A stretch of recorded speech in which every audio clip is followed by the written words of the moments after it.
Hallelujah, praise God po, purihin po ang Panginoon sa ating po mga buhay. So, mapagpalang araw po sa bawat isa. Muli po ako si Brother Francis Hernandez upang magatid sa inyo ng mga aralin patungkol po sa huling araw. At today po, nasa part 2 na po tayo ng ating End Time series. At sa ating pong part 2, tatalakayin po natin ang The Seven Seals of Revelation. Yung po yung 7 selyo. So, nag-try po akong mag-live kagabi 2 beses, sabalit nakakat po yung connection. At kanina po, inobserbahan ko consistent yung kanya pong signal, maganda. Sabalit nung sinubukan ko na pong nag-start na po akong mag-live, bigla po siya nag-fluctuate at bumababa. So, baka po maputol na naman sa kalagitan po ng ating discussion. So, may nabuti ko na lang po na i-record po ang buong session na ito tapos saka ko po i-upload. So, mahalaga po na mapag-aralan natin at maunawaan ang 7 selyo na nakalagay po sa aklat ng pahayag. Kapag po naunawaan natin ang mga katangian ng bawat selyo at ang mga mangyayari sa bawat selyo, malalaman po natin ang mga events, major events ng end times in chronological order. So ngayon po ay ito po ang tatalakayan natin. So ito po ay part 2 ng ating pong pag-aaral. Kung hindi pa po ninyo napapanood yung part 1, I suggest po, balikan din po ninyo, panoorin po ninyo upang mas higit po na maunawaan po ninyo ito pong part 2. Bagamat sa part 2 po ng ating pag-aaral, mapapasadahan din po natin ulit ang mga tinalakay po natin sa part 1. Ang part 1 po natin nung nakalipas na buwan ng March ay The Four Horsemen of the Apocalypse. Ang 4 na mga ngabayo. Ngayon po, itutuloy-tuloy po natin sa 7 seals. Actually po, ang Four Horsemen of Revelation, siya din po yung unang 4 na selyo dito po sa ating pagtalakay ng 7 seals. So bago po tayo magpatuloy, muli po, Prepare the Way of the Lord Philippines, ang pangalan po ng aming pong maliit na grupo. Inihahanda po natin ang daan ng muling pagbabalik ng ating po Panginoong Jesus sa pamamagitan po ng pangangaral ng mabuting balita, pagpapagaling ng mga may sakit at pagkakast out po ng demons sa mga tao. Muli po sa grupong ito, si Jesus po ang bida. Wala po tayong itinataas, hindi po ang ating mga teachings, hindi po ang ating mga pastor, hindi po ang mga lingkod ng Diyos, hindi po ang aming Facebook page o ang YouTube channel, hindi po ang ating itinataas, kundi po wala pong iba, kundi po ang Panginoong Jesus, si Holy Spirit at ang Diyos Ama. Wala pong iba kundi ang Diyos lamang po ang ating pong itinataas. So bago po tayo mag-start ng ating pong pag-aaral, tayo po muna ay manalangin. Hallelujah, hallelujah, hallelujah. Shikala sakalasi. Father, we give you praise. Father, we give you glory. I adore you, I worship you. Jesus, I give glory unto your name. Lekala sakala shikalasi. Holy Spirit, I acknowledge that you are God, that you are Lord, that you are sovereign. Father, we come down before you. We come humble down before you. Patawad Diyos sa aming mga pagkakasala. Patawad Diyos sa aming po mga pagkukulang. Ang aming pong dalangin, O Diyos, pakalinisin mo aming mga buhay. Bigyan kami ng katwiran, Panginoon. Linisin ang aming isip, ang aming puso, ang aming mga kaluluwa, ang aming mga labi, ang aming mga tainga, panyapak, Panginoon, ang aming mga kamay mula po sa lahat ng karumihan. Forgive us, Father, and cleanse us from unrighteousness. Let the blood of the Lord Jesus cover us from all sins. In Jesus' name. In Jesus' name. Hallelujah. Father, I ask you, Holy Spirit, to grant us new hearts even now, to grant us new minds even now, puso at isip na sumasamba sa iyo. Puso at isip na sumasamba sa iyo. Hallelujah. Hawakan po natin ang ating mga puso, ang ating mga dibdib in the name of the Lord Jesus Christ of Nazareth.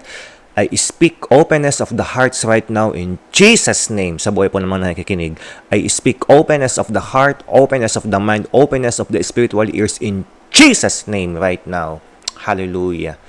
To our viewers and to our listeners, bless them, O God, and enlarge our spiritual vessels. In the name of the Lord Jesus Christ of Nazareth, Panginoon, itinataas ko po sa iyong pag-aaral na ito. Ikaw po ang maluwalhati. Holy Spirit, take the center stage. Take the pulpit. Ikaw po ang siya pong magturo. Grant me your wisdom. Grant me your grace to enable to teach these mysteries of God. In Jesus' name, And all these mysteries will be revealed and will be understood by your children. Marami po salamat, Panginoon. I speak cancellation sa lahat ng plano ng kaaway in the Lord Jesus Christ of Nazareth, and no weapon of the enemy shall prosper against us. In Jesus' name, ikaw po ang maluwalhati, Panginoong Jesus. Marami po salamat. Amen. Amen. Amen. So, salamat po muli. So, magpatuloy na po tayo. Mag-start na po tayo sa ating pong lesson. Ayan, syempre po, naniniwala po tayo na ang Panginoong Jesus po ay babalik sa ating henerasyon. Ilang taon po mula ngayon, masasasayahan po natin ang pangalawang pagdating ng ating po Panginoong Jesus. At syempre, bago po yun ay ang rapture. Ang blessed daw po natin ay ang pagdating ng Panginoong Jesus. Prepare the way of the Lord, make straight His paths. Lahat po tayo, dahil po tayo ang henerasyon na abutan ng pangalawang pagbabalik ng Panginoong Jesus. Tayo po ay may tungkulin at may mandato na ihanda po ang daan ng kanyang muling pagbabalik. Ipangaral po natin sa mga tao na malapit na siyang bumalik at ipangaral po natin ang kanya pong kalooban. End Time Series. So ito po ay End Time Series. Ito pa pagtalakay natin at nasa part 2 na po tayo.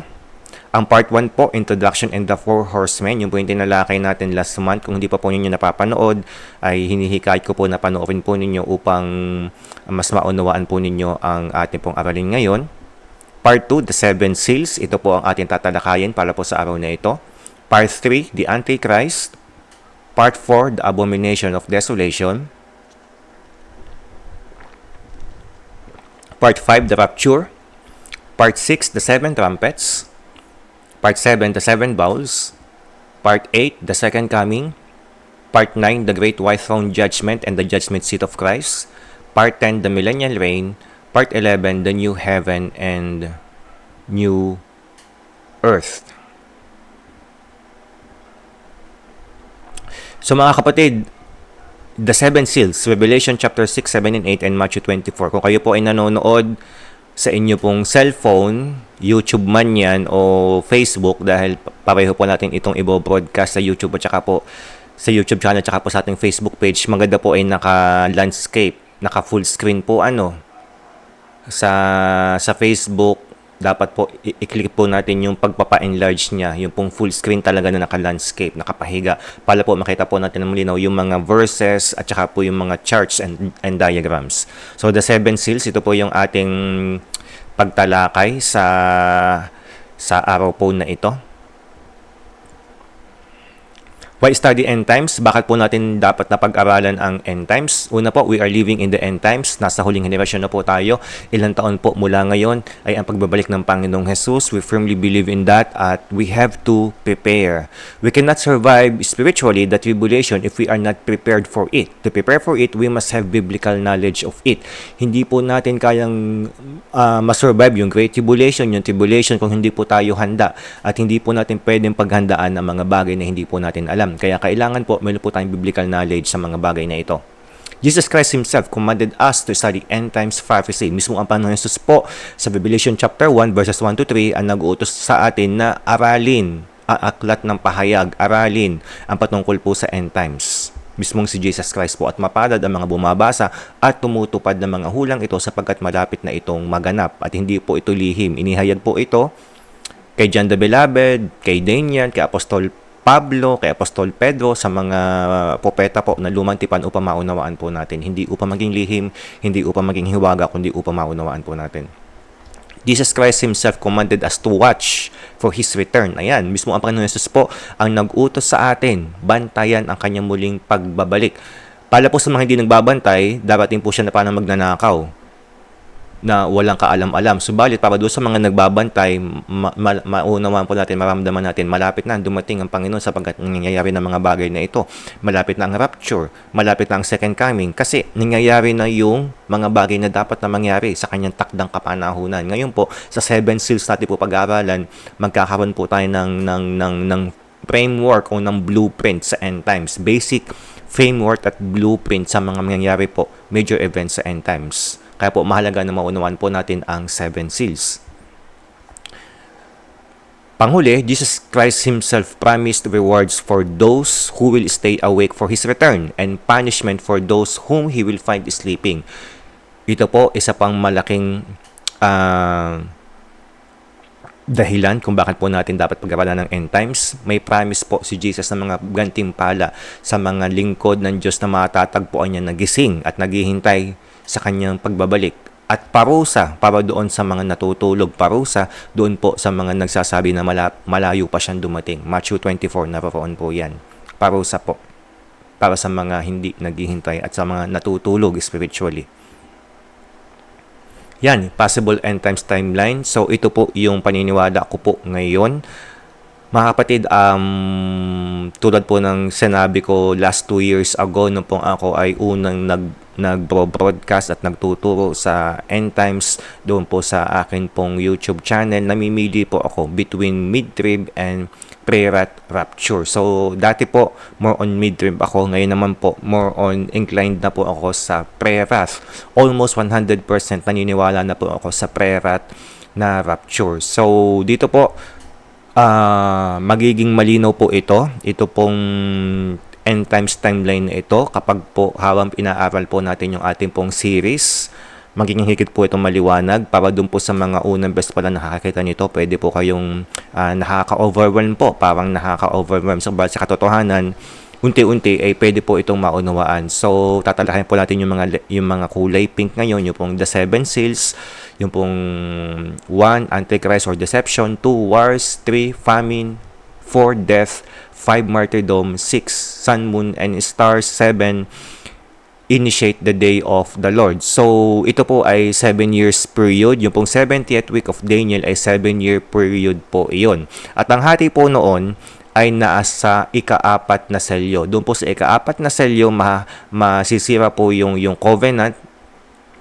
Yung covenant masisira po at magagana po doon yung abomination of desolation. Yung pong abomination of desolation na kung saan papasok po si Antichrist sa templo sa Jerusalem at ipapakilala na siya ang Diyos. Ayun po, doon po mismo yung kalagitnaan po ng 7 years na 70th week of Daniel na kung tawagin po ng karamihan ay tribulation. Ayun. So, dito po, pag-aaralan po natin, maunawaan po natin later on as we discuss bakit po yung rapture ay nasa 6 seal.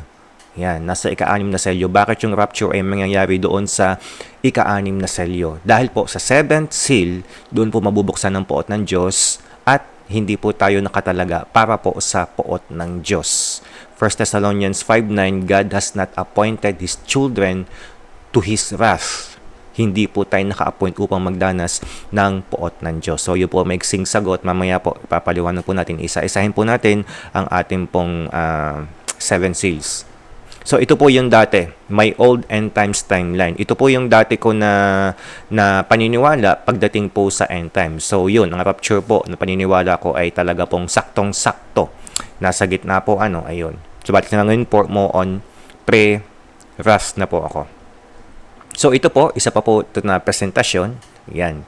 Ginawa po ito ng kaibigan ko na si Brother Paul. Siya po ay foreigner. Ginamit po siya ng Panginoon para po higit na maliwanagan po ako palating po sa end time. So, ito po, the 7 seals, then the wrath of God. Kung makikita po ninyo dito po sa may bandang kaliwa, yung po ikapitong selyo, yung 7, yung po may number 7, initiates the day of the Lord. Ayun. Doon po mabubuksan yung 7 trumpets.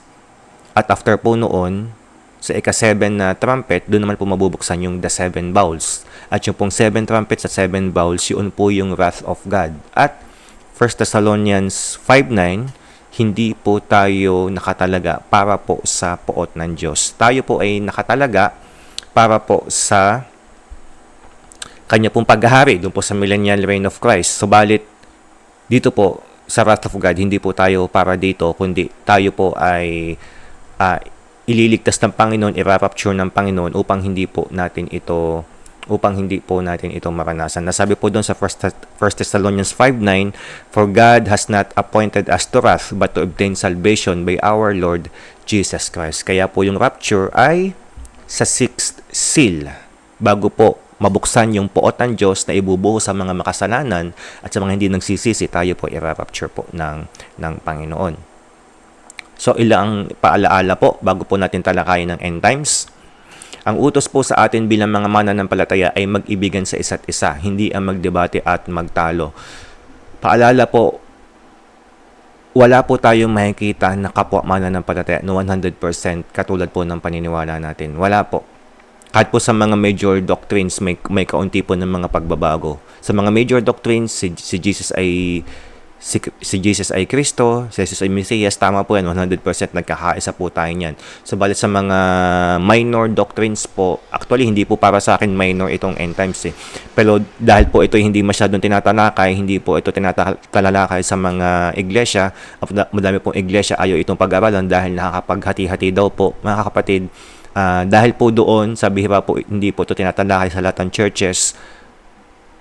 Ang dami po na pagkakaiba-iba ng paniniwala patungkol po sa end times. Hugot tayo ng hugot kung saan-saan, sa mga Facebook, sa YouTube, sa mga aklat. Hindi po tayo magkikita ng eksaktong kapareho po natin.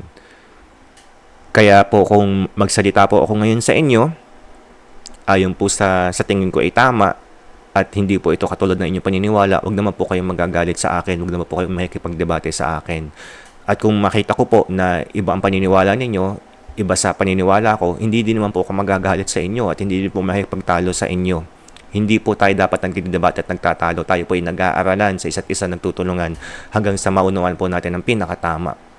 Ang pag-ibig po ang nagbubuklod sa atin. Pag-ibig sa isa't isa at hindi po yung karunungan. Tandaan po natin yun. Yung ating pong relasyon sa Panginoon at relasyon po sa bawat isa. Sabi po doon, John 13:34-35, isang bagong utos na ibinibigay ko sa inyo ngayon, magmahalan kayo. Kung paano kayo minahal, gayon din naman, magmahalan kayo. Kung kayo'y may pagmamahal sa isa't isa, makikilala ng lahat na kayo'y mga alagad ko. Santiago 1:19, mga kapatid kong minamahal, unawain ninyo ito, maging alisto kayo sa pakikinig, maingat sa pagsasalita, at hindi agad nagagalit. Santiago 1:19. 2 Timothy 2:24, ang lingkod ng Panginoon ay hindi dapat makipag-away. Sa halip, ay dapat siya maging mabait at sa lahat, mahusay magturo at matiyaga. Ayan, hindi daw po tayo dapat nakikipag-away, bagkus ay mahusay magturo at matiyaga. Bagamat hindi maiiwasan ang pagkakaiba ng mga paniniwala, maaari pa may magkaisa sa mga higit na dakilang bagay. Higit na dakilang bagay, syempre po yung pag-ibig, yung mga major doctrines na si Holy Spirit ay Diyos, ang tao ay bumagsak sa kasalanan, ang tanging kaligtasan ay sa Panginoon Hesus lamang. Yun po yung mga major doctrines. At syempre po, pag-ibig. Efeso 4:3, sikapin ninyong mapanatili ang pagkakaisang mula sa Espiritu sa pamamagitan ng kapayapaan ng bubuklod sa inyo.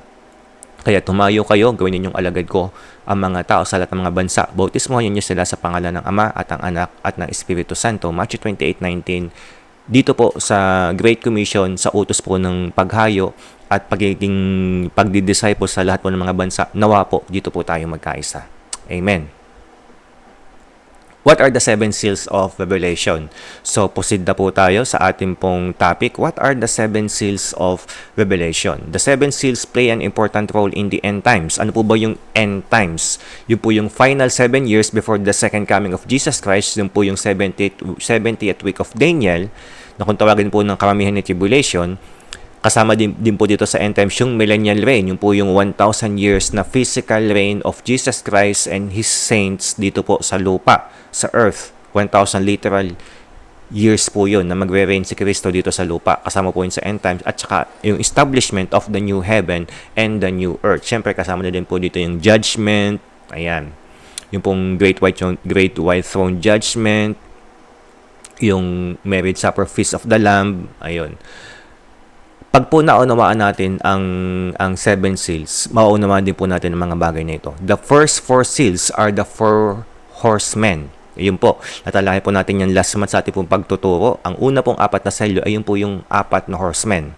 Ngayon, the 7 seals provide the basic framework or time periods for the proper understanding of the chronological events of the end times. Kapag po naunawaan natin ang end times, ang 7 seals pala, kung ano po yung nilalaman nito, kung ano po yung mga bahagi, yung po mga magaganap sa 7 seals na ito, dito po maunawaan po natin yung basic na framework o basic na blueprint sa mga mangyayari po sa end times, so po sa pagkakasunod-sunod. Kaya po mahalaga na maunawaan natin ang 7 seals. Napakahalaga po nito. Bago po tayo mag-jump doon sa rapture, bago po tayo mag-jump doon sa abomination of desolation, sa 7 trumpets, 7 bowls, start po tayo sa 7 seals. The seven seals, when properly understood, will help us to divide the five major sections of end times events. Kapag po naunawa natin ang seven seals, madidivide din po natin ang mga mangyayari sa end times, yung pong five major sections o pagkakahati sa end times events. So ito po, first seal hanggang third seal, yung po yung birth pangs o yung beginning of sorrows. Yung po yung tribulation period kung tawagin. Pero actually po, 70th week po ang pinapaniwala natin na 7 years. Wala po talagang term na tribulation. 70th week of Daniel po lang tinatawag doon. Pero gamitin na rin po natin ang term na tribulation. Tapos 4th hanggang 5th seal, yung po yung great tribulation. Yung po yung talagang biblical na term. Dito po sa 4th seal hanggang 5th seal, yan po yung wrath of Satan. Matitigil po yung wrath of Satan or wrath of Antichrist sa 6th seal. Pagdating po ng 6th seal, na ika-6 na selyo, putol po yung wrath of Satan. Tapos at the 6th seal, sa 6th seal, kapag po nagkaroon na po ng malalakas na lindol, yung pong suns, moon, and stars, nagkaroon po ng mga cosmic wonder sa kalawakan, at nagkaroon po ng mga malalakas na lindol, mami-misplace po ang mga isla at ang mga kabundukan.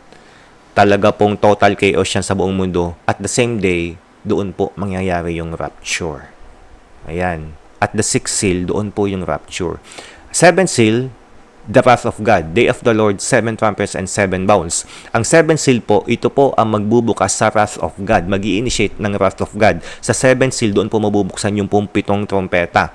At ang susunod po doon ay 7 bowls.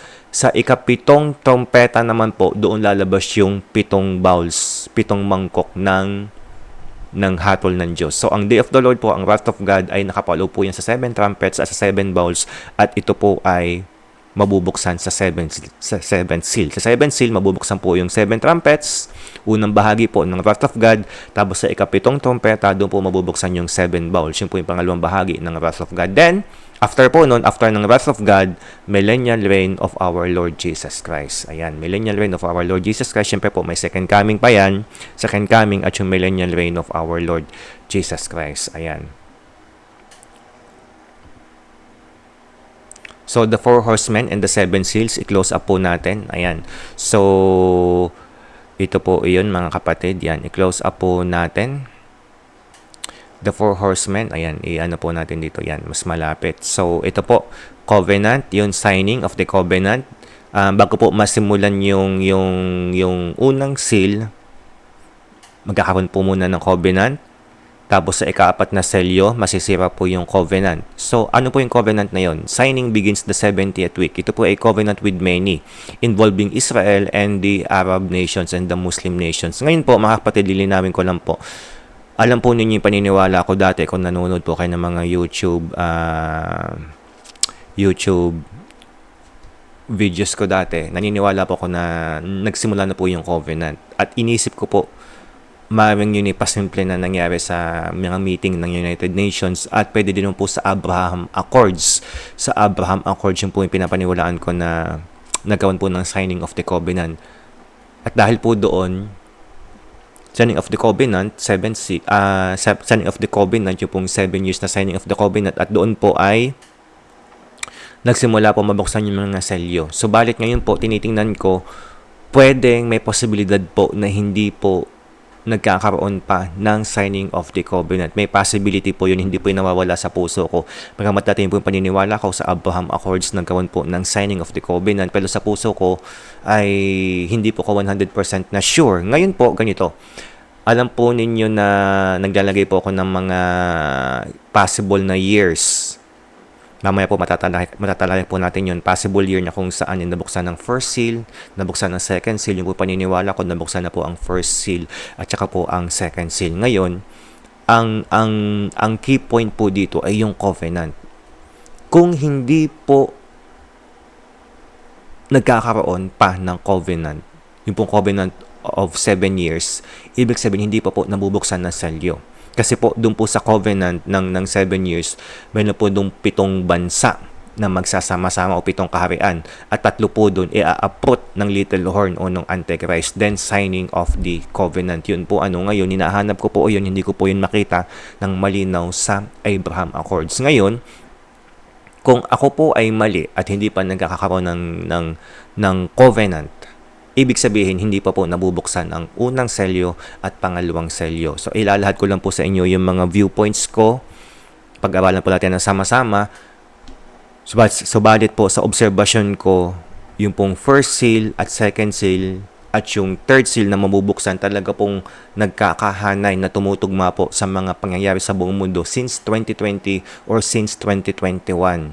Ayun, tugman-tugma po. Mamaya po makikita po ninyo. Kaya yung po ay nagbibigay po sa akin ng confidence na talagang nasimulan na. Nabuksan na po yung unang dalawang seals at talaga po nagkaroon na po ng covenant na baka hindi lang po talaga nalantad sa buong mundo. Subalit kung pagbabasahin po natin yung end times prophecy, mas evident po na siya ay po lantad sa buong mundo. Kaya po, abangan po natin yung mga susunod po nating video. Patuloy ko po ito idinadalangin sa Panginoon kung nagkaroon na ba naman ng tipan o hindi pa.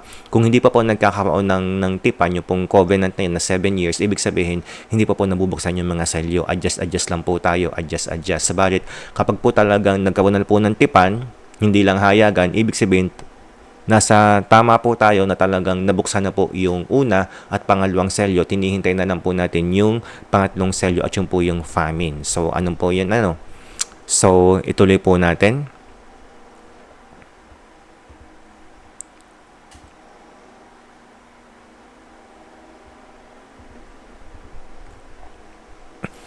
First seal, the first horseman. Ito po yung white horse.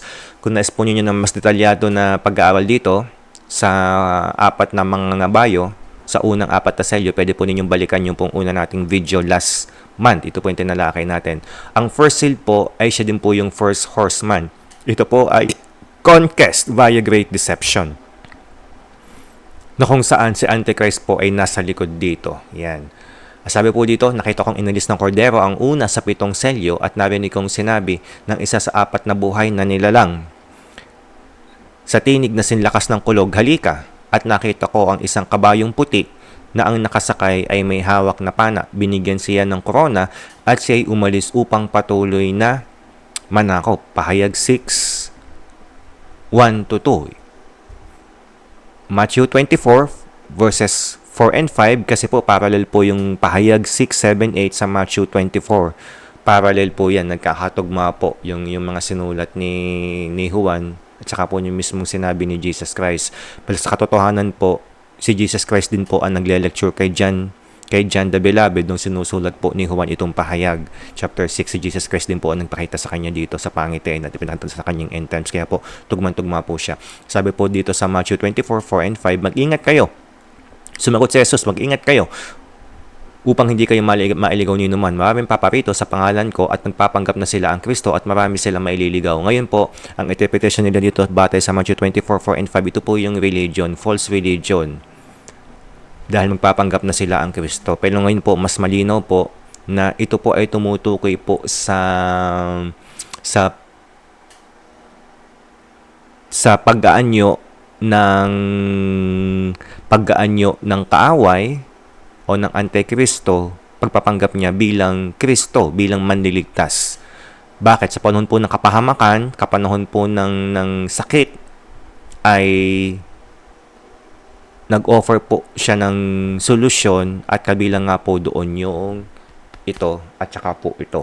So, for the first time in history, year 2020 and 2021, the great spirit of deception and the fear it brings covered the whole world, including most Christians. So, panahon po ng 2020 at 2021, laga na po yung deception. Dito po sa panahon na ito, naniwala po ang lahat ng tao patungkol po sa C-19 pandemya. C-19 pandemya, naniwala po ang maraming tao sa kasinungalingan na inilabas po ng gobyerno at ng media. Subalit, lahat po iyon ay fake news. Hindi po iyon totoo. At nagdulot po ito ng kapahamakan at maraming kamatayan dahil po dito. Dito po sa Tuklaw at dito. For the first time, nagkaroon po ng conquest sa buong mundo. Hindi gumamit ng sandata, hindi gumamit ng baril, nasakop ang buong mundo pamamagitan po ng matinding kadayaan. Kaya po, tugma po ito na year 2020 o kaya po year 2021, nabuksan po yung unang selyo. May nagsabi pa po sa akin, may nag-comment, hindi ko po na-check sa Greek. Sabi po, yung pong pana. Yung pong pana ba yun ay toxos, yung pong Greek term doon. So, hanapin ko lang po. At yung toxos, yung po ay lason. Pwede pong kumatawan po yung sa lason na laman po ng tuklaw, yung pong itinuturok sa balikat sa panahon po ng pandemya. So, hanapin ko po doon, i-check ko lang po. Pahayag, kung iyon, hindi ko po kasi siya na, pahayag, Revelation 6. Ayan, sabi po dito, white horse given unto him, bow. Ayan, toxon. Strong's Greek 05115, a bow, apparently toxon po. Ayan, toxon, bow. Yun, lason. Yung pong kanyang bow o pana ay toxon. Hindi ko po alam kung yung toxon na yun, may naman po sa toxin. Ayan, ibig sabihin ay lason. Yan, pwede po dahil yung pong itinuturok, panlaban daw sa C19 virus ay lason at madami po ang namatay. Doon po sa Senate hearing po natin sa DOH, alam po natin yun, si Congressman Dan Fernandez, ipinaglaban po niya ito. At sinabi po niya talaga pong ang ganito ay nagdulot po ng excess deaths o 200,000 plus na kamatayan sa mga Pilipino, bukod po yung may adverse effects. Kaya po mapanganib po, huwag na po kayong tatanggap ng ganito. Huwag na po kayong tatanggap ng tuklaw. Huwag na po kayong tatanggap ng turok sa mga darating po panahon kahit po sa pertussis na yan. Pertussis na yan dahil yan po ay kadayaan para po lamang patayin po ang tao. So ito po paniniwala ko. Year 2020 or 2021, more on 2021, the great spirit of deception, nabuksan po yung first seal. Ngayon po, tulad po na sinabi ko kanina, kung talagang wala pa yung covenant at hindi pa nangyayari, ibig sabihin hindi pa po nabubuksan itong mga selyo. Sa ngayon po, 50-50 ako. Patuloy ko po ito pinapanalangin. 50-50 ako na nabuksan na po yung first seal at saka po yung second seal. Tugma po sa mga pangyayari sa buong mundo. Patuloy ko lamang po pinapanalangin ano ba yung covenant at naganap na ba yun. Ayun. So, ang second seal po natin, the second horseman, ito po yung red horse. Ayan. Pulang kabayo, pulang mga ngabayo. Restlessness via global conflict, chaos, and wars. Yan, restlessness po. Kawalan po ng kapayapaan dahil po sa mga kaguluhan, mga digmaan. Pahayag 6, 3, and 4, nang alisin ng kordero ang pangalawang selyo, narinig ko sinabi ng pangalawang buhay na nilalang, halika. Isa namang kabayong pula ang lumitaw na ang nakasakay ay binigyan ng kapangyarihan magpasimula ng digmaan sa lupa upang magpatayan ang mga tao. Binigyan siya ng isang malaking tabak. Pahayag 6, 3, and 4. Ayan po, kabayong pula. Ito po ay digmaan. Ayan, na-release po siya. At nag-cause po ng digmaan at nawalan po ng katahimikan. Sabi po dito, Matthew 24, 6, 7a, makakarinig kayo ng mga labanan at makakabalitan ng mga digmaan sa iba't ibang dako. Ngunit huwag kayong mababahala dahil talagang mangyayari ang mga iyon bagamat hindi pa iyon ang katapusan ng mundo. Maglalaban-laban ang mga bansa at gayon din ang mga kaharian. So, sa paniniwala ko po, year 2022 or year 2023, ito po ay nabuksan. Ito pong second seal. Na-release po yung second horseman. Global conflict and wars start to dominate the world scene and peace is taken away. So, very evident po, year 2022, February 2022, Russia-Ukraine war. Unti-unti po natitrigger yon, kumakalat. Maging po yung tapos year 2023 naman po, October, November, ay yung pong Israel-Hamas war, Israel-Gaza war. Ayun po, at kumakalat po din ito, Iran, Syria, na-involved na po. Tapos ito pong sa Russia at Ukraine, kumakalat na po dahil po si President Macron ng France ay gusto po na talagang dalhin ang buong NATO physical sa pakikipaglaban po sa Ukraine. So kasama din po sa mga napanaginipan ko dati. Balikan po niyo yung mga panaginip ko na videos at ang ilan po doon ay natutupad na. So ito po May dalawang phase po ito. Ito pong wars, may dalawang phase po ito. Ito pong second horseman, may dalawang phase. Ito pong verse 6. Ito po yung unang phase, makakarinig kayo ng mga labanan at makakabalitan ng mga digma sa iba't ibang dako. Ito na po iyon. Ang second phase nito ay yung nasa verse 7. Maglalaban-laban ang mga bansa at gayon din ang mga kaharian. Ayan. So, paniniwala ko po, nasa first phase po tayo, nasa verse 6. Makakarinig kayo ng mga labanan at makakabalita ng mga digma sa iba't ibang dako, wars and rumors of war. At malapit na po, ilang buwan na lang po siguro, isang taon mula ngayon, o 2 taon, ay ito po, mapapapunta na po tayo sa second phase. Ito po yung maglalaban-laban ng mga bansa at gayon din ng mga kaharian. Ibig sabihin, kingdom against kingdoms, nations against nations. Bakit ko po nasabi yun? Kasi po, very evident sa mga balita. Ang mga bansa po ay naghahanda para sa napipintong digmaan. World War III, hindi po may iwasan ng World War III. At nasa mga unang apoy na po tayo ng World War III. Papalawak po yan. Ang mga digmaan po natin, hindi po yan sa pabawas, papalawak po yan. Ngayon, isa po sa mga pag-aaral, pagdating ng Antichrist, maghahandog po siya ng kapayapaan. Ayun. Pagdating ng Antichrist, maghahandog siya ng kapayapaan at mag-o-offer siya ng kapayapaan at dun po mangyayari yung covenant na 7 years. Kaya po pwedeng possible na hindi pa talaga nagaganap yung nabubuksan yung first seal, second seal sapagkat mauna po yung covenant. So ayoko po kayong malito. Sinasabi ko lang po sa inyo yung mga bagay na napapag-aralan ko. Habang nagpapatuloy po tayo sa pag-aaral ng end times, magiging malinaw po ang mga bagay-bagay. So ito po, hindi po sa paunti ang mga digmaan, ito po ay sa papalawak at nawala po yung kapayapaan sa mundo. Ayan, 2022-2023, maring nabuksan po yung second seal.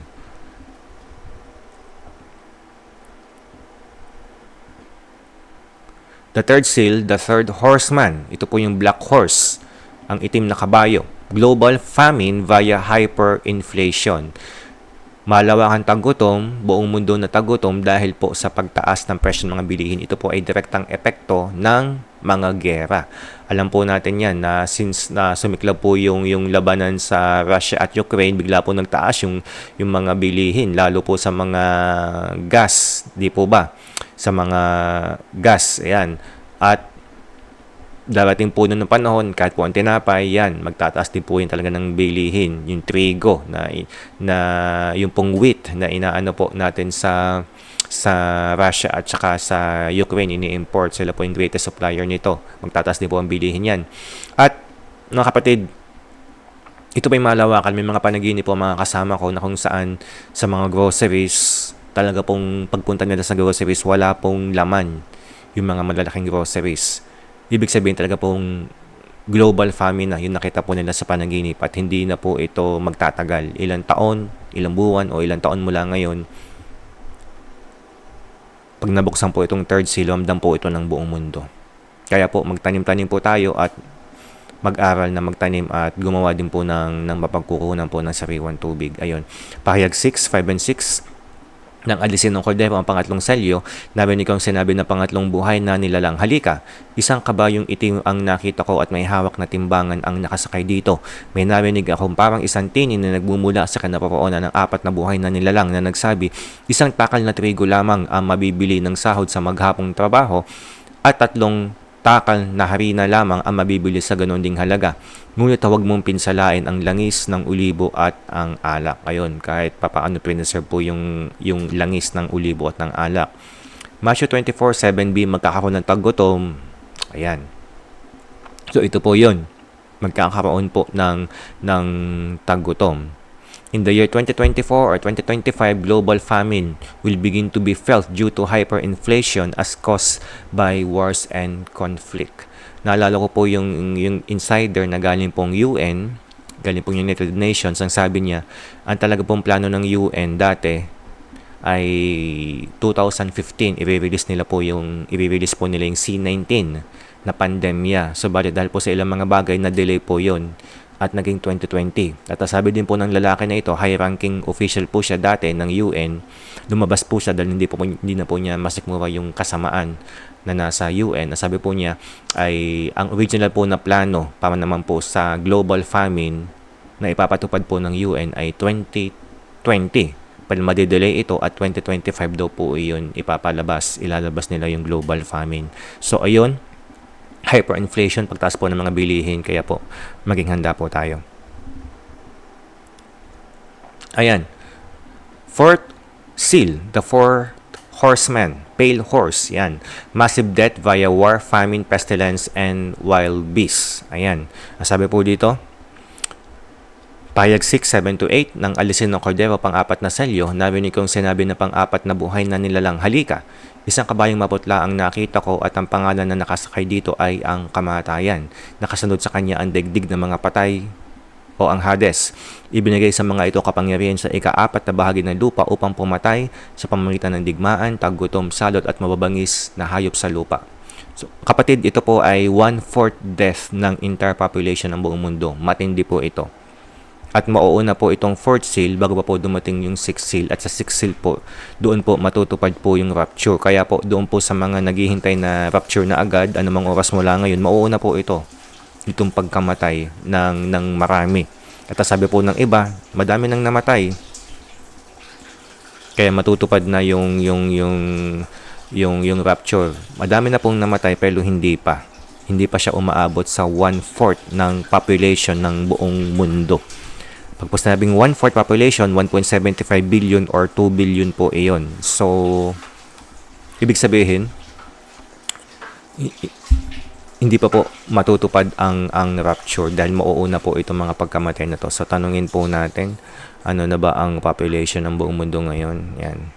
What is the population of the whole world? What is the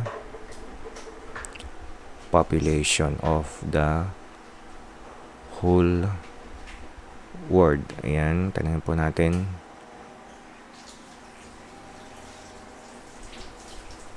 World population clock, 8.1 billion people. So, 2, 4, 6, 8.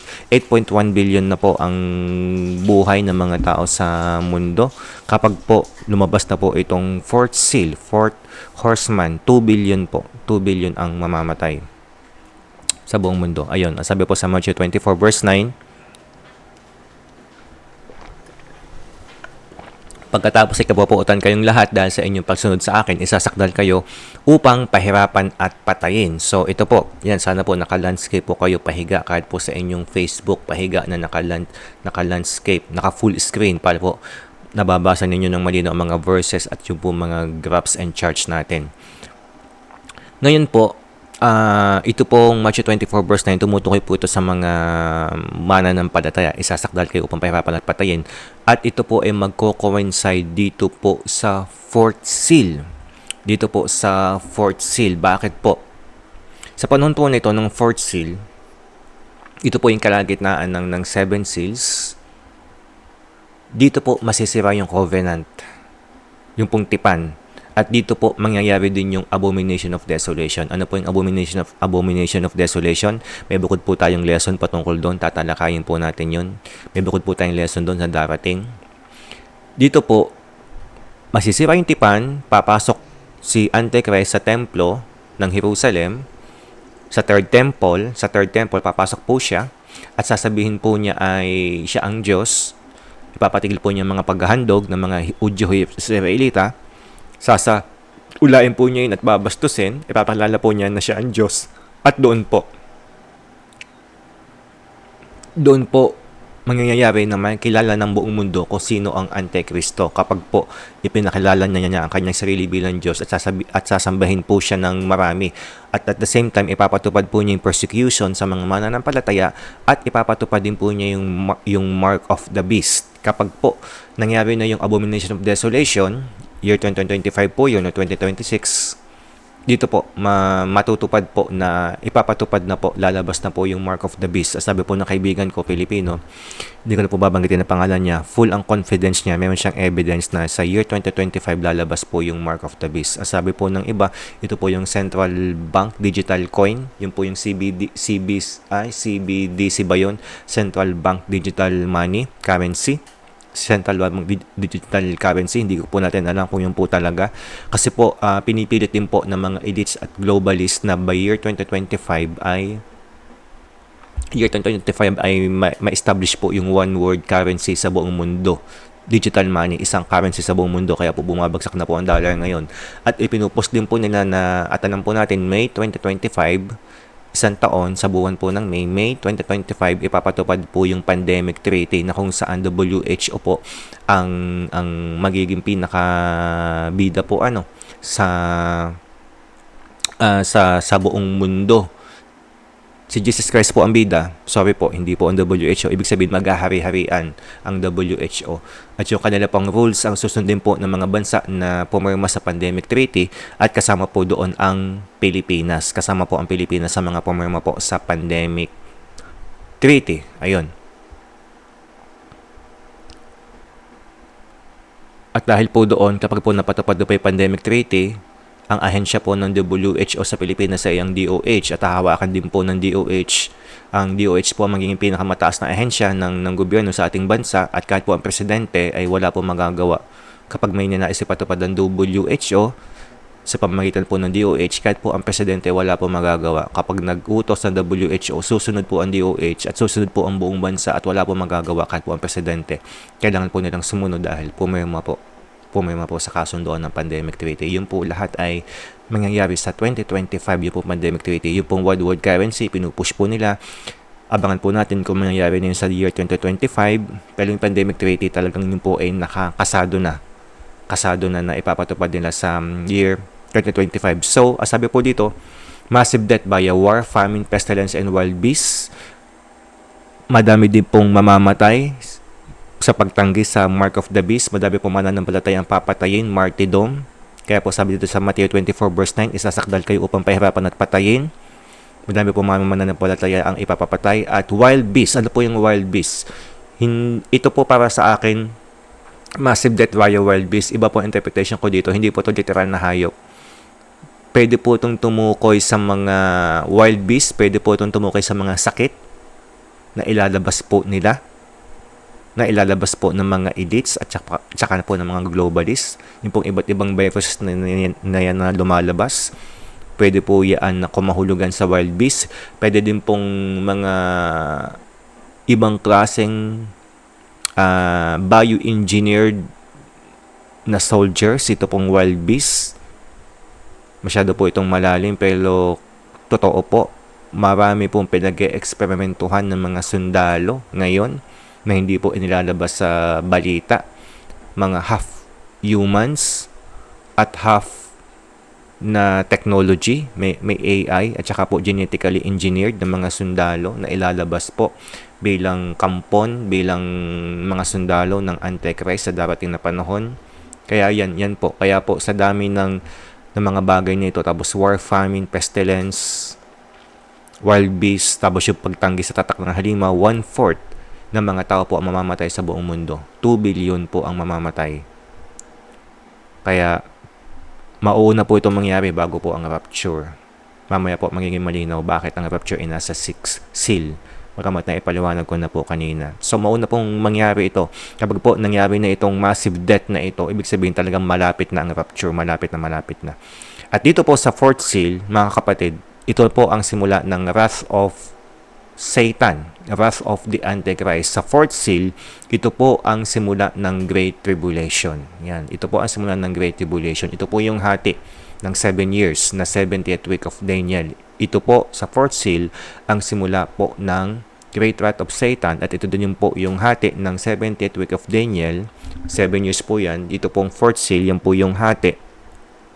Dito po matutupad ang pagkasira sa tipan. Dito po mangyayari yung abomination of desolation. At dito din po mangyayari po yung lalabas yung mark of the beast at yung pagpatay sa mga mananampalataya.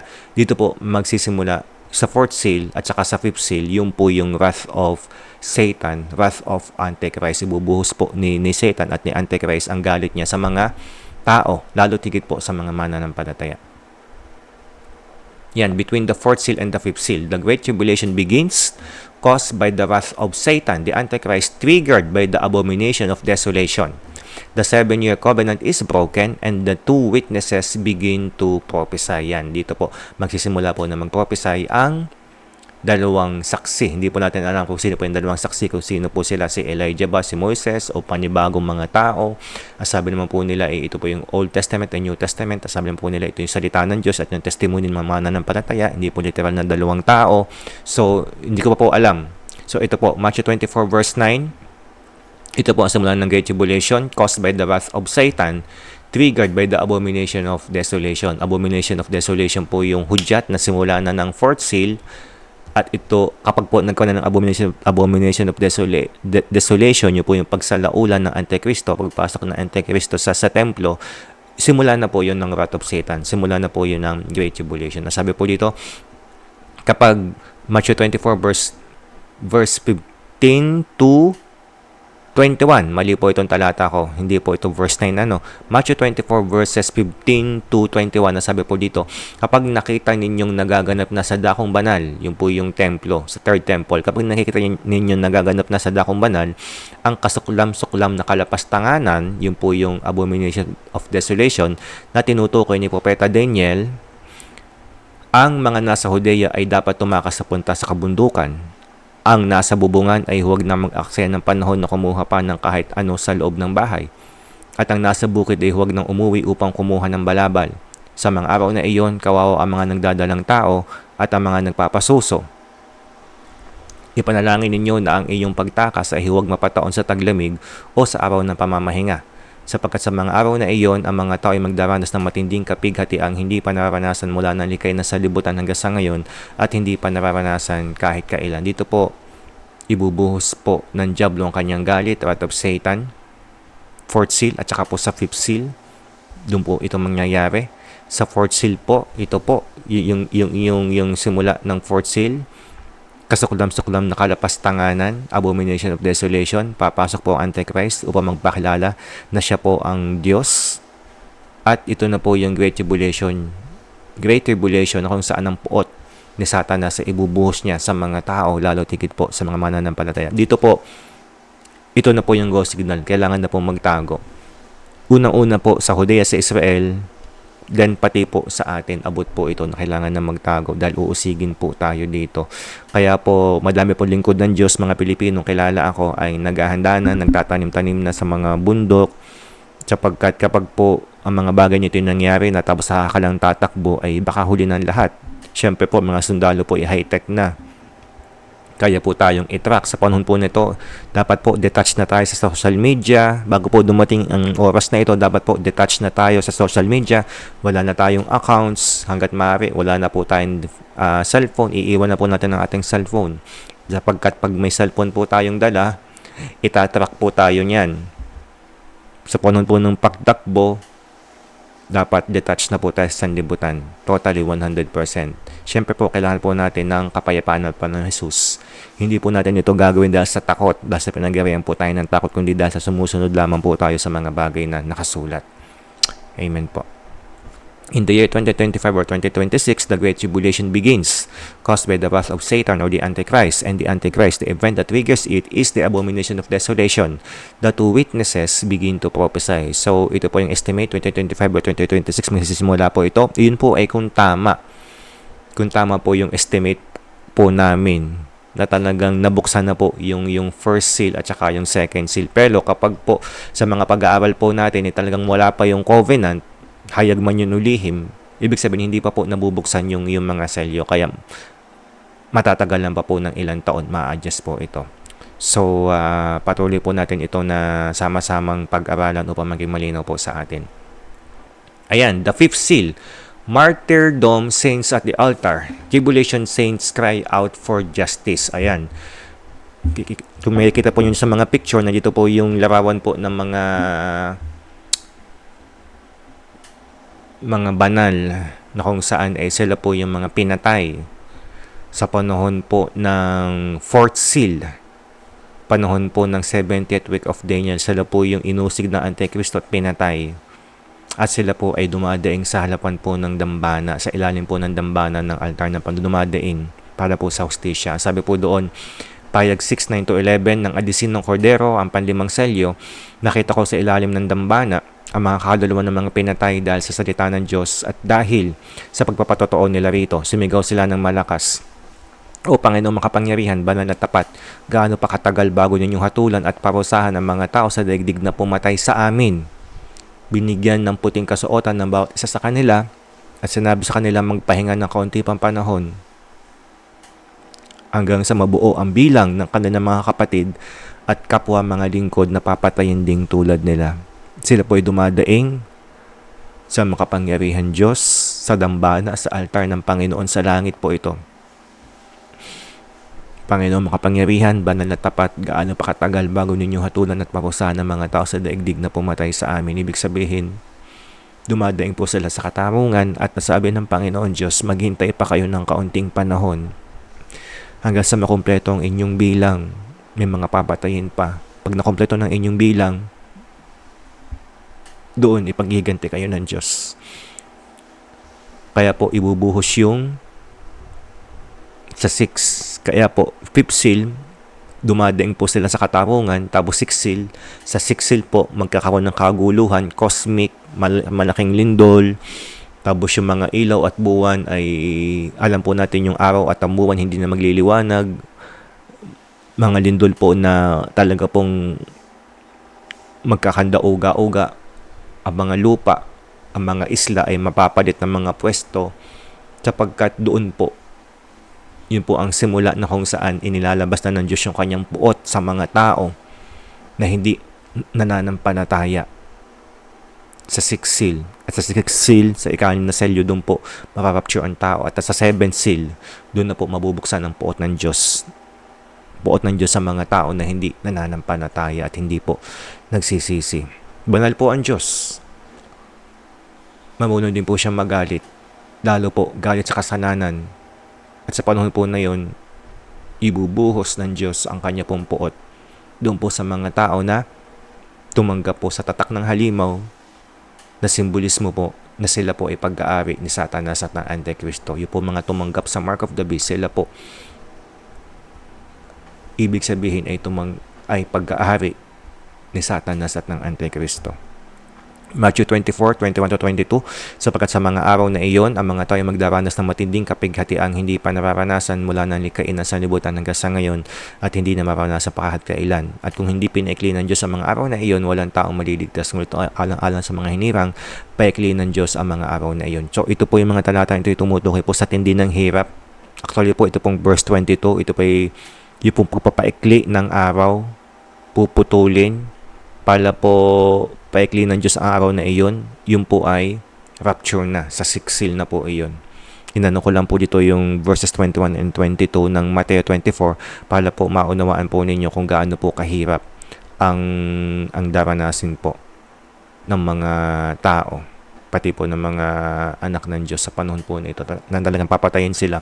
Kung hindi po mararapture, ubos po ang lahat ng mananampalataya. Lahat po sila ay mapapatay dito po sa lupa. Subalit alang-alang po sa mga hinirang at pinili ng Diyos, magkakaroon po ng rapture sa ika-6 na selyo. 70th week, Great Tribulation martyrs under the altar will cry out to God for justice. They died for preaching the gospel and their testimony. God tells them to wait till their number is completed. Ito po, 70th week, Great Tribulation martyrs. Nasa altar po sila ng Diyos, nasa dambana, dumadang sa katarungan. Sila po ay namatay dahil sa pangangaral ng mabuting balita at sa kanila po pagpapatotoo. Kaya po mga kapatid, huwag po tayong matakot. Aabutin po natin ito. Huwag po tayong matakot na patayin dahil po sa pangangaral. Mangaral po tayo. Ipahayag po natin sa mga tao na si Kristo po ay malapit nang dumating. Yun po katungkulan natin para magkaroon po ng saysay ang ating buhay. Magpakabanal po tayo, umibig, manampalataya, umibig sa Diyos na buong puso, buong isip, buong kaluluwa, buong lakas, umibig po sa ating kapwa at ipahayag po natin sa mga tao. Hindi ko po sinasabi na maging street preachers tayo lahat. Hindi ko po sinasabi na mangaral tayong lahat sa mga kalsada, sa mga buso, sa mga jeep. Pero kung kaya at kung gusto natin, di bakit hindi? Ibig ko sabihin, sa mga tao po sa ating paligid, ka-eskwela, kaklase, katrabaho, pamilya, kapitbahay, ipamalita po natin si Jesus na siya po ay malapit nang bumalik at dapat po tayo magsisi ng ating mga kasalanan at manampalataya po sa Panginoong Jesus na siya po ang haing pantubos para po sa kaligtasan ng ating kaluluwa. Sixth seal, great earthquake and cosmic signs. From earth to heaven, rapture. Yan, ito po. Yung sa picture po natin, para pong lalaki po ng mga ipo-ipo niyan, buwan, araw, ayan. Magkakagulo po niyan sa buong mundo. Literal po na masyeshake ang mundo dito, ang buong mundo. Payag 6:12-17, nang alisin ng kordero pang-anim na selyo, lumindol ng malakas, ang araw ay nagdilim na kasing itim ng damit panluksa, at ang buwan ay naging kasimpula ng dugo. Nadaglag mula sa langit ang mga bituin na parang mga bubot na bunga ng igos kapag hinahampas ng malakas na hangin. Naglaho ang langit na parang kasulatang enirolyo at nawala sa kanilang dating kinalalagyan ang mga bundok at mga isla. Take note, nawala sa kanilang dating kinalalagyan ang mga bundok at mga isla. Matinding lindol po yan. Nagtago sa mga yungib na bato ang mga hari sa lupa, ang mga gobernador, ang mga pinuno na hukbo, ang mayayaman, ang makapangyarihan, at lahat ng tao, alipin man o malaya. At sinabi nila sa mga bundok at sa mga bato, tabunan ninyo kami at ikublin ninyo kami sa mukha ng nakaupo sa trono at sa puot ng kordero, sapagkat dumating na ang kakilakilabot na araw na pagbubuhos ng kanilang poot, at sino ang makatatagal sa halap nito. Ayan. Dito po, ibubuhos na ang poot ng Diyos. Sa 6th seal, hudyat po ito, malapit na malapit ang ibuhos. Sa 7th seal po, ibubuhos ang poot ng Diyos. Ito pong 6th seal, ito po ay sample ng galit ng Diyos. Niyanig niya yung physical na mundo. Sa 4th seal, sa 5th seal, galit ni Antichrist. Inusig po ang mga mananampalataya. Pinapatay ang mga mananampalataya. Lahat po natatanggi sa tatak ng halimaw sa mark of the beast, inusig ni Antichrist. Pinabilanggo at pinapatay. Yun po yung puot ni Antichrist. Ngayon, itong 6th seal, matindi. Mas nakakatakot po ito dahil mismo pong ito pong nabalita po sa Taiwan, yung pong lumindol. Mahina pong klaseng lindol yun kumpara dito. Kasi po sa lindol na mangyayari sa ika-6 na selyo, ang mga isla po at ang mga bundok ay mawawala po sa kanilang lugar. Matindi po yun. Matinding lindol yun. Saka nakakita na sa tindi ng lindol ng isang isla ay lumipat ng ilang kilometro ang layo. Wala pa pong ganun. Pero dito po mangyayari yun. At ang lahat po ng tao ay matatakot. Imagine po ninyo kung gaano yung katindi. Tapos yung cosmic signs pa sa langit. Cosmic signs, ibig sabihin yung buwan at yung araw. Yung araw ay magiging kasing itim ng damit panluksa, at ang buwan ay magiging simpulan ng dugo. Sabay po. Lunar eclipse, solar eclipse. Kaya po yung April 8, hindi pa po iyon. Dahil sunod-sunod po yung mga mangyayari. Sabi nila sa April 8, doon na yung rapture, dahil ito na yun. 6 seal na yung ika-6 na selyo na, yung April 8. Mali po iyon, mga kapatid. Bakit? Hindi pa nga natutupad yung matinding kamatayan. Yung pong 1/4 ng population ng buong mundo yung mamamatay, hindi pa nga natutupad, tapos rapture na agad. Tsaka hindi pa nga nangyayari yung abomination of desolation sa ika-4 na selyo, tapos tatalon agad sa rapture. Mali po, kasi po nakalatag na po dito ang mga mangyayari, nakalatag na po sa salita ng Diyos. Great earthquake and cosmic signs. Great earthquake and cosmic signs, the whole physical world is physically shaken. These events prepare for the rapture and the day of the Lord, the trumpets and the bowl judgments. Yan. Kaya po nangyayari mga bagay nito ay dahil po setting the stage. These events prepare for the rapture and the day of the Lord. Yan, 6th seal. Sabi po dito. Yan, tingnan po natin ano. When he opened the 6th seal, I looked and behold, there was a great earthquake, and the sun became black as sackcloth. The full moon became like blood, and the stars of the sky fell to the earth as the fig tree sheds its winter fruit when shaken by a gale. Ayan, ito po yung mga mangyayari. Similar language in the Bible. Yan, ito po. Joel 2. Nasa Joel 2 po ito. Bago po ibuhos ang poot ng Diyos, nasa Joel 2. Sun, moon, and stars. Ayan, nasa Joel 2. Basahin po natin sa Joel 2. Bago po lumabas yung poot ng Diyos, nasa Joel 2 po. Nasa Joel 2 din po kasi yan. Ayan, nasabi po dito sa Joel 2. Basahin lang po natin sa Tagalog. Joel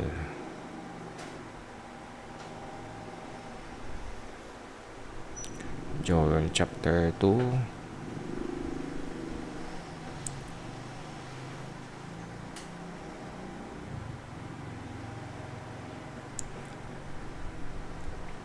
verse 28, 29, ayun. Verse 30, yan, 28-29, ito po yung anointing sa huling araw. Ipagkakalob ko nga espiritu sa lahat ng tao. Ipapalig ng inyong mga anak ng lalaki ang aking mga mensahe. Magkakaroon ng mga panaginip ang inyong matatandang lalaki at makakita ng mga pangitain ng inyong mga kabataang lalaki. Verse 29, ibubuhos ko na espiritu maging sa mga lipin, lalaki man o babae. Kaya po, ang dami pong, ang prophetic movement po ay nabuhay sa mga sandaling ito dahil malapit na po. Malapit na po yung day of the Lord. Tapos, verse 30, ito na po yun, 6 seal. Katumbas po nito ay sa verse 30. Joel chapter 2 verse 30, katumbas po ng 6th seal sa Revelation chapter 6. Ang sabi po dito sa Joel 2 verse 30, magpapakita ko ng mga kababalaghan sa langit at sa lupa, dugo, apoy at makapal na usok. Ang araw ay magdidiling, matambuan ay pupulang parang dugo bago dumating ang dakila at nakakatakot na araw ni Yahweh.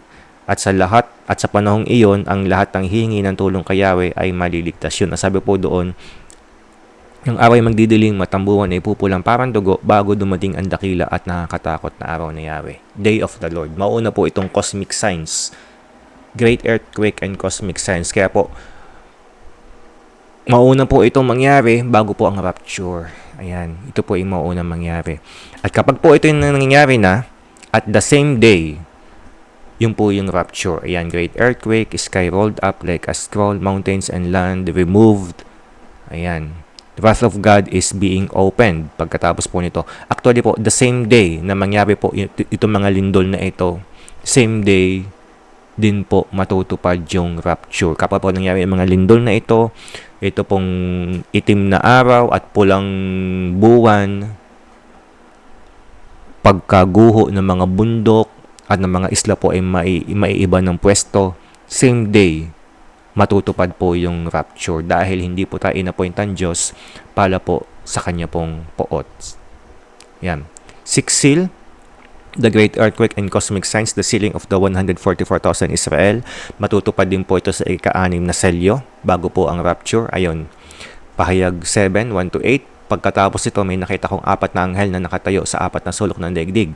Pinipigil nila ang 4 na hangin upang huwag umihip sa lupa, sa dagat o sa alinmang punong kahoy. At nakita kong umakyat sa gawing silangan ng isa pang anghel, taglay ang pantatak ng Diyos na buhay. Sumigaw siya sa 4 na anghel at binigyan ng kapangyarihang maminsala sa lupa at sa dagat. Huwag muna ninyong pinsalain ng lupa, ang dagat o ang mga punong kahoy hanggat hindi pa namin nalalagyan ng tatak sa noo ang mga lingkod ng ating Diyos. At narinig ko ang bilang ng mga tinatakan, 144,000, 144,000 buhat sa 12 lipi ng Israel. Tig 12,000 mula sa bawat lipi ng Israel, Huda, Ruben, Gad, Asher, Neftali, Manasseh, Simeon, Levi, Isakar, Zebulun, Jose at Benjamin.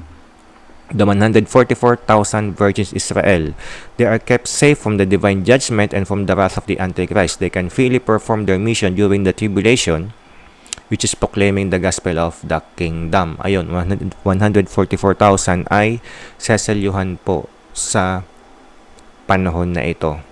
Hindi ko po alam kung may mga mawiwin pa sila ng mga kaluluwa. Siguro po sa Israel meron. Yan, dito po maseselyuhan. Ito po ay sa Revelation 7 tsaka po sa Revelation 14, sila po ay mga virgins, sila po ay mga pure. Para po sa akin, ito po ay literal na 144,000 po ang bilang. Sa interpretation po ng iba, kumakatawan po ito doon sa mga tao na kompleto pa yung genes, hindi na apektuhan ng mRNA na ganito. Kasi po ito, mRNA, nagbabago po yung kanyang mga genes sa katawan chromosomes. Hindi na po siya saktong 144,000. Ayun. Para daw po sa isang normal na tao, 144,000 siya. Ayun. Para sa akin po, ang interpretation po nito ay talagang literal na 144,000 na tao mula po sa 12 lipi ng Israel. At pagkatapos po nito ay, syempre po, the rapture. Ayan. Matthew 24 verse 22, at kung hindi pinaikli ng Diyos ang mga araw na iyon, walang taong maliligtas. Ngunit alang-alang sa mga hinirang, paiikliin ng Diyos ang mga araw na iyon. Ayun. Sa 6 seal po, same day na mangyari po yung earthquake at yung cosmic signs, rapture po yan. So mabilisan po yan, yung mga pagguho ng lupa, pagguho ng mga bundok, pagpapalit ng pwesto ng mga isla. At the same day, nangyayari po yung rapture. Mabilisan po yun. Ayun. Sabi po yun, the rapture, God does not appointed His children to wrath. Therefore, before the day of the Lord begins, or the wrath of God, the 7th seal, God will snatch away or rapture His saints 1 Thessalonians 5:9, hindi po tayo inappoint ng Diyos sa kanya pong poot. Ayan, binasa ko na po ito kanina. Sabi po dito, for God has not appointed us to wrath but to obtain salvation by our Lord Jesus Christ. Ayun, hindi po tayo in-appoint sa poot kundi po upang maligtas. Kaya po, ang Day of the Lord po sa 7 seal yan. Kaya po sa 6 seal, Day of the Lord ay sa 7 seal, yun po yung poot ng Diyos. Kaya po sa 6 seal, tayo po ay i-snatch away ng Panginoon dahil ililigtas po niya tayo. Ayun.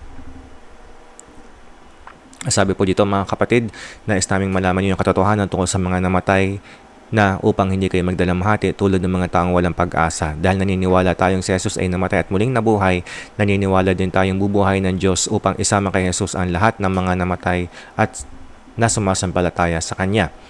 Ito ang itinuturo ng Panginoon na sinasabi namin sa inyo. Tayo mga nabubuhay pa at natitira pa hanggang sa pagparito ng Panginoon ay hindi mauuna sa mga namatay na. Sa araw na iyon ay maririnig ang tinig ng arkanghel at ang tunog ng trompeta ng Diyos at ang Panginoon mismo ay bababa mula sa langit na sumisigaw. At ang mga namatay na sumasampalataya kay Kristo ay bubuhayin muna. Pagkatapos tayo namang mga buhay pa at natitira ay titipunin sa alapaap kasama ng mga binuhay upang salubungin ang Panginoon sa himpapawid. Sa gayon, makakapiling natin siya magpakailanman. 1 Thessalonica 4:13-17. So dito po, ang mga nauna na namatay ay bubuhayin, bibigyan po sila ng bagong katawan, sila po ay mauuna sa alapaap. At tayo naman po na nasa lupa, na buhay pa, na hindi po napatay sa panahon po ng Antichrist, sa panahon po ng wrath of Satan, tayo po ng mga buhay ay iaakyat din po doon sa alapaap upang salubungin ng Panginoon sa himpapawid. Kaya po madami pong patay na mga mabubuhay, first resurrection ng mga banal, madami pong patay na mabubuhay, mga pinatay po sa pananampalataya at tayo po na nananatiling buhay dito sa lupa ay aakyat din. Ayan. Kaya sama-sama po natin sasalubungin ng Panginoon. Yun po yung rapture. Ito po yung dakila po nating pag-asa. Salamat po sa Panginoon at purihin po ang Diyos. Yan, the day, 7th seal. Ito po yung day of the Lord na. God's wrath and judgments opened. The day of the Lord. Ito na po yun. 7 selyo po magbubukas nito. Nang alisin ng kordero ang 7 selyo, nagkaroon ng katahimikan sa langit sa loob ng halos kalahating oras. 1.5 hour ng silence, kalahating oras po ng katahimikan. Pagkatapos nito'y nakita ko ang 7 anghel na nakatayo sa harapan ng Diyos at binigyan ng trompeta ang bawat isa sa kanila. Dumating ang isa pang anghel na may dalang gintong sunugan ng insenso at tumayo sa harap ng dambana. Ito po yung mga panalangin.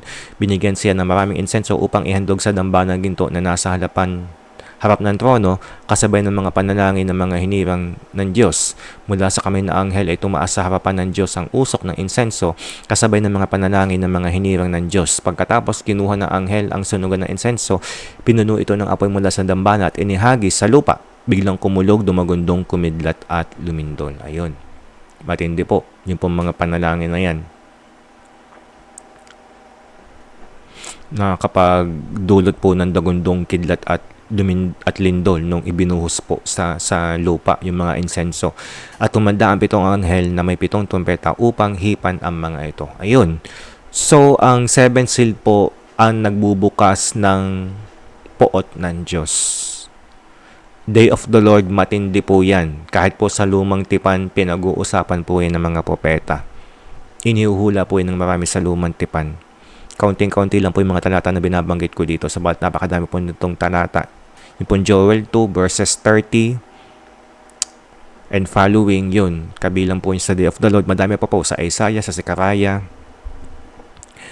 God's wrath is started, the day of the Lord. The wrath of Satan, Antichrist is over. Tapos na po yung natapos po sa 6 seal yun. Yung wrath of Satan, Antichrist is over. Now is the time for God to display His wrath to the wicked and unrepentant. I-display na po ng Diyos ang kanyang puot sa mga makasalanan at hindi nagsisisi. The 7 trumpets of judgment will begin, which will also open the 7 bowls of judgment. 7 trompeta po muna ang bubuksan, tapos sa ikapitong trompeta po, 6 and 7 seal, doon po mabubuksan yung 7 bowls of judgment. Bahagi pa rin po yun ng wrath of God. Actually po, ang buong 7 years ng 70th week of Daniel, matatapos po yun sa ikapitong trompeta. The seventh seal, ayan, seven seal, seven angels, given seven trumpets, ayan po.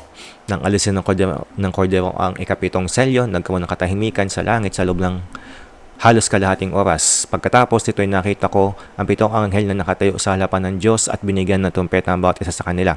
At tumanda ang pitong anghel na may pitong trumpeta upang hipan ang mga ito. Ayan. So ito po yung end times timeline and the seven seals. So ito po yung ating pong ito po yung ating summary. Ayan. So nakalagay po dito, yan. Sundan po ninyo yung first seal, deception, covenant with many. Yan po yung magti-trigger worldwide deception. Yung puntipan. Napalag-iisipan ko kung Abraham Accords ba yun o iba pa. Pag hindi yan ng Abraham Accords o wala pa yung tipan, ibig sabihin hindi pa po nabubuksan yung mga seals. Pero kung talagang meron na siyang tipan, pwede po, very possible. Ibig sabihin nabuksan na po talaga yung mga seals. Second seal, wars, chaos, no peace, restlessness. Tapos 3, hyperinflation, famine. Tapos number 4, covenant is broken, abomination of desolation, kamatayan, death by wars, famine, pestilence, beast, mark of the beast. Dito po magsisimula po yung prophesying ng 2 witnesses for 3.5 years. Ang tapos po noon ay sa 7, ikapitong trompeta. Tapos martyrdom, verse 5, ang mga martyrs, they are crying out under God's altar. Tapos 6 seal, great earthquake at saka signs in the heavens. The whole earth is shaken. 144,000 is sealed. And same day, rapture of the saints and believers. Tapos 7 seal, gods of wrath ay mabubuksan. 1/2 hour of silence. Then the 7 angels will be given 7 trumpets. Then 7 trumpets will be opened. At tapos yung 7 bowls ay to follow. So ito pong 1, 2, and 3 na seal, birth pangs po ito, beginning of sorrows. Kung makikita po ninyo sa araw sa ibaba, birth pangs po ito, beginning of sorrows. Ito pong 1, 2, and 3 na selyo. Tapos ito pong 4, 5, and 6, wrath of Satan po ito. Actually po, sa mismo pagpasok po ng 6 seal, tapos na po yung wrath of Satan. Ayan, wrath of Antichrist. Tapos ito pong 6 seal, cosmic signs, then rapture po kaagad yun. Pag po nangyari itong mga signs sa heaven, sa earth, yan, rapture po yon. Then God's wrath. So ang may bilog po ng malaki doon po sa number 4 na seal. Bakit? May bilog po ng malaki kasi yun po yung gitna. Yun po yung gitna ng 7 years. 1,260 days sa kaliwa at 1,260 days dito po sa kanan. Ang tapos po ng 1,260 days sa kanan ay dito po sa ikapitong trompeta. Ayun po. Sa ikapitong trompeta, yun po yung tapos ng ika-260 days. So, ito pong 7 trumpets. May bukod po tayong pag-aaral dyan. At ito pong 7 bowls. At yung 7 bowls po, may bukod po tayo na pag-aaral dyan. Yan. Ito po yung close-up. Ayan. So, nalimutan ko pong i-click. So, ito po yung close-up. Ayan. Pwede po ninyo i-screenshot. Pwede po ninyo kontakin sa akin pong Facebook account para po makuha po ninyo itong PowerPoint na ito. Ibibigay ko po sa inyo itong mga images, ito pong PowerPoint. Ayan. At tuloy po tayo sa ating pong lesson. Ayan. So, some reminders. If you do not believe that we live in the very last of the last days and in the end times, maybe, dahil nga po dun sa covenant na tinutukoy ko, you are greatly deceived. Sa tingin mo may malayo-malayo pandating ng Panginoong Jesus, nagkakamali ka, kapatid. Kailangan na lumaya ka mula sa kadayaan. If you do not believe that we are the last generation that will witness the second coming of our Lord Jesus Christ, you do not know your Bible enough. Kailangan po na pag-aralan po natin ang ating pong Biblia.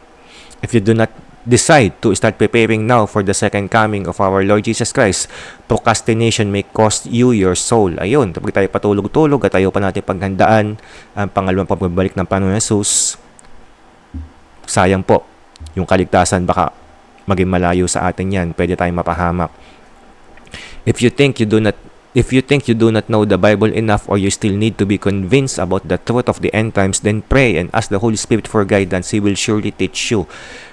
Kung sa tingin may kulang ka pa ng kaalaman patungkol sa end times dahil medyo mahirap nga po ito na topic, Wala pong problema, hilingin po natin sa Panginoon. Hilingin natin sa Panginoon. Hilingin po natin kay Holy Spirit yung kanya pong paggabay at ituturo po din po niya sa atin. Lahat po ng inaaral ko sa inyo, kahit po nakalipas po sa akin pong YouTube channel, bunga po ito ng habag at biyaya ng Diyos lamang. Nanalangin po ako, humingi ng tulong at ibinigay po niya. Habag at biyaya ng Diyos lamang. Kung ang Diyos po ay naging mahabagin sa akin, si Holy Spirit na habag po sa akin, binigyan po ako ng kaalaman. Kayo din po, wala naman po siyang paborito kayo din po, ibibigay po niya yan at higit-higit pa sa nalalaman ko. So, shalom. Panghuling-huli po ng talata. Ako si Juan ay nagbibigay ng babala sa sino man makakarinig sa mga propesiya na nasa aklat na ito, sa sino man magdadagdag sa nilalaman na aklat na ito, idadagdag ng Diyos sa kanya ang mga salot na nakasulat dito. At sino man mag-alis ng anuman sa mga salita ng aklat na propesiyang ito ay aadisan ng Diyos ng karapatan makibahagi sa bunga ng punong kahoy na nagbibigay buhay at sa banal na lungsod na binabanggit dito. Sinasabi ng papatotoo sa aklat na ito, sa lahat ng ito, tiyak na nga darating na ito. Darating na ako. Amen. Dumating ka nawa, Panginoong Jesus, na may makamtan ng lahat ng banal ang kagandahang loob ng Panginoong Jesus. Pahayag 22, verses 18 to 21. Very solemn po ang pag-aaral po ng end times. Ayaw po natin magdagdag at magbawas. Kaya patuloy ko pong hiniling sa Panginoon na bigyan po niya ako ng karunungan sapagkat ang hila po nitong ituro. Dahil po kapag po tayo nagdagdag at bawas sa mga bagay na nandito, ay pwede po tayong mapahamak. Kaya Lord, Father, I submit myself to you. Tayo po ay manalangin. Panginoon, sinasabit ko sa inyo, akin po mga pagtuturo, tulungan po ninyo ako at patuloy na pagpalain ng inyo pong karunungan. Hindi ko po kaya sa sarili ko. Ako po ay limitado. Tulungan po ninyo ako, Ama. Holy Spirit, tulungan po ninyo ako. Banal na Espiritu, tulungan po ninyo ako na maibigay po ang tamang katuroan patungkol po sa mga huling araw. Ako po ay kulang, ako po ay limitado. Tulungan mo ko, Holy Spirit.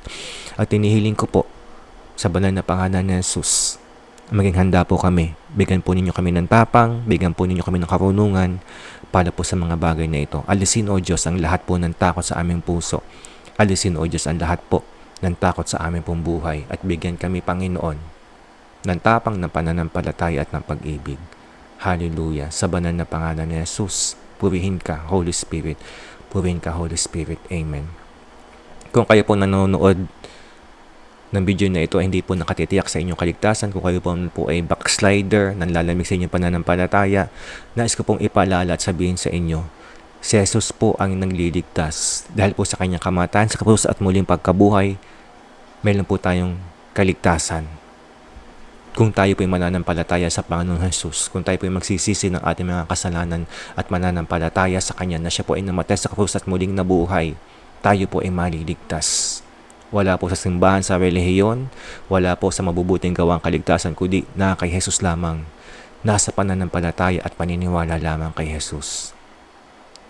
Tayo po ay manalangin. Amen. Diyos aming Ama, sa mga nanonood na ito ng replay, ng video na ito, ng videos na ito na hindi pati sa kaligtasan, Lord, ako po ay namamanik sa inyo pong dakilang trono. Kahabagan po ninyo sila, Panginoon. Sa banal na pangalan ni Jesus, kahabagan po ninyo sila.